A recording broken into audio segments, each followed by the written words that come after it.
प्रदेश में 27 सीटों पर उपचुनाव होने हैं। ऐसे में राजनीतिक तौर पर भी सभी सीटें काफी अहम हैं। हर एक सीट का अपना अलग सियासी समीकरण और सियासी दांवपेच हैं। हाट पिपलिया के उपचुनाव में भी इस बार जातिगत समीकरण बेहद महत्वपूर्ण होने जा रहे हैं। आज आपको बताते हैं हाट पिपलिया विधानसभा सीट का सियासी समीकरण। पूरे प्रदेश में उपचुनाव को लेकर सियासी बिसात बिछने लगी है।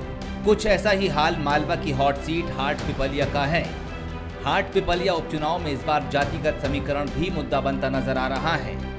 यहां सेंधव, पाटीदार, खाती, अल्पसंख्यक, ठाकुर, ब्राह्मण समेत कई जातियों का प्रभाव है। आंकड़ों की बात करें तो इस सीट पर खाती समाज से मनोज चौधरी कांग्रेस पार्टी से विधायक बन चुके हैं, तो ठाकुर समाज से राजेंद्र सिंह बघेल को जनता विधानसभा पहुंचा चुकी है। ब्राह्मण समाज से दीपक जोशी भी यहां से विधायक चुने जा चुके हैं। ऐसे में जातिगत समीकरणों के लिहाज से हाट पिपलिया की सीट काफी महत्वपूर्ण मानी जा रही है। लेकिन कांग्रेस उपचुनाव में जातिगत समीकरणों को नहीं मान रही है। कांग्रेस का कहना है कि हाट पिपलिया में जातिगत समीकरण कोई मुद्दा नहीं होगा, बल्कि दल बदल और मनोज चौधरी का कांग्रेस से बीजेपी में शामिल होना ही मुख्य मुद्दा होगा।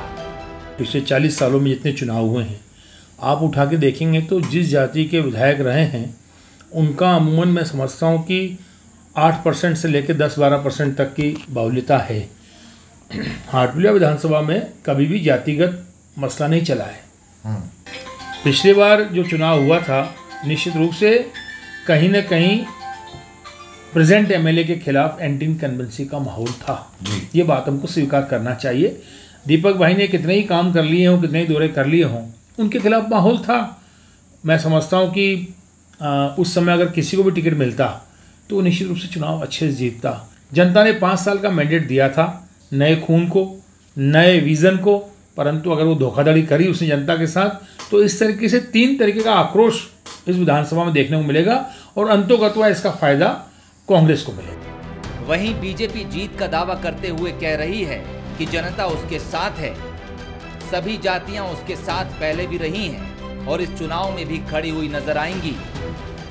हाट पिपलिया विधानसभा उपचुनाव में किसी प्रकार का कोई जातिगत आधार को लेके चुनाव नहीं होने वाला है। निश्चित रूप से हाट पिपलिया विधानसभा चुनाव में खाती समाज, ठाकुर समाज, सेंधव समाज, पाटीदार समाज, कलौता समाज और अनुसूचित जाति वर्ग की बहुलता समानता के साथ सभी जातियों का समावेश उस हाट पिपलिया विधानसभा चुनाव में है। निश्चित रूप से भारतीय जनता पार्टी सभी जातियों में अपने काम के आधार पर मध्य प्रदेश में माननीय शिवराज सिंह जी सरकार ने जो जन कल्याणकारी योजनाएं चालू की हैं, उसके आधार पर हम चुनाव में जाने वाले हैं। दोनों ही पार्टियों के अपने अपने दावे हैं, लेकिन जातिगत समीकरणों को भी नकारा नहीं जा सकता, क्योंकि इस सीट पर खाती, ठाकुर, ब्राह्मण समाज से विधायक चुनकर आते रहे हैं। ऐसे में अब ये देखना होगा कि हाट पिपलिया सीट पर चुनाव किस ओर जाता है और किस पार्टी का पलड़ा भारी रहेगा। फिलहाल दावे और वादों का दौर जारी है। अमिताभ शुक्ला, बंसल न्यूज, देवास।